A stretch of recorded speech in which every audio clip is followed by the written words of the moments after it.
গেল কিছুদিন আগেই নেপালে জেনজি আন্দোলনে সরকার পতন দেখেছিল পুরো বিশ্ব। এবার সেই তরুণ প্রজন্মের নেতৃত্বে দক্ষিণ এশিয়ার আরেক দেশ ভারত পরিণত হল গণবিক্ষোভে। ভারতের কৌশলগত অঞ্চল লাদাখে শান্তিপূর্ণ আন্দোলন থেকে সরে এসে বুধবার সহিংস বিক্ষোভে ফেটে পড়ে হাজারো তরুণ।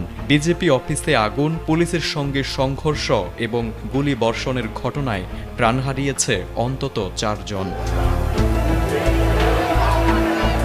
ভারতীয় সংবাদ মাধ্যমগুলো বলছে, লাদাখের আন্দোলনের পেছনে রয়েছে দীর্ঘদিনের বঞ্চনা ও সাংবিধানিক স্বীকৃতির ক্ষোভ। 2019 সালে জম্মু ও কাশ্মীরের রাজ্যের মর্যাদা বাতিল করে লাদাখকে আলাদা কেন্দ্রশাসিত অঞ্চলে পরিণত করে ভারত সরকার। ওয়ালটন এখন দেশের সীমানা পেরিয়ে পৌঁছে গিয়েছে 50টিরও বেশি দেশে। ওয়ালটন, ঘরে ঘরে বিশ্বজুড়ে। সেই থেকে লাদাখবাসী রাজ্যের মর্যাদা ও ভারতের সংবিধানের 6ষ্ঠ তফসিলের অধীনে স্বায়ত্ত শাসনের দাবি জানিয়ে আসছে। 90% বেশি মানুষ উপজাতিভুক্ত হওয়ায় তারা উত্তর পূর্ব ভারতের মতো বিশেষ সাংবিধানিক অধিকার চাচ্ছে। লাদাখ ভারতের এক কৌশলগত এলাকা, যেখানে চীনের সঙ্গে রয়েছে 1600 কিলোমিটার পর্যন্ত দীর্ঘ সীমান্ত। 2020 সালের ভারত-চীন সেনা সংঘর্ষের কেন্দ্রস্থলও ছিল এই অঞ্চল। এমন গুরুত্বপূর্ণ সীমান্তবর্তী এলাকায় অভ্যন্তরীণ অসন্তোষ ভারতের জাতীয় নিরাপত্তার দিক থেকেও বড় হুমকি হয়ে দাঁড়াচ্ছে।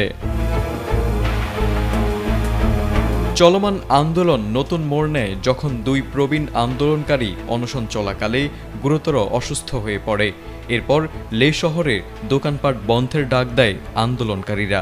তবে জেনজি তরুণদের একাংশ মনে করে, শান্তিপূর্ণ প্রতিবাদে সরকার কর্ণপাত করছে না, তাই তারা রাস্তায় নেমে আরও তীব্র ও আগ্রাসী হয়ে ওঠে। এমন পরিস্থিতিতে প্রশ্ন উঠেছে, জেনজি প্রজন্মের এই তীব্র গণ আন্দোলন কি তবে ভারতের রাজনীতিতে বড় ধরনের পরিবর্তন আনবে? নেপালের মতো কি ভারতেও সরকার পতনের সূচনা হতে যাচ্ছে? বিশ্লেষকরা বলছেন, তাই মোদির জন্য এই জেনজি আন্দোলন এখন সময়ের বড় চ্যালেঞ্জ।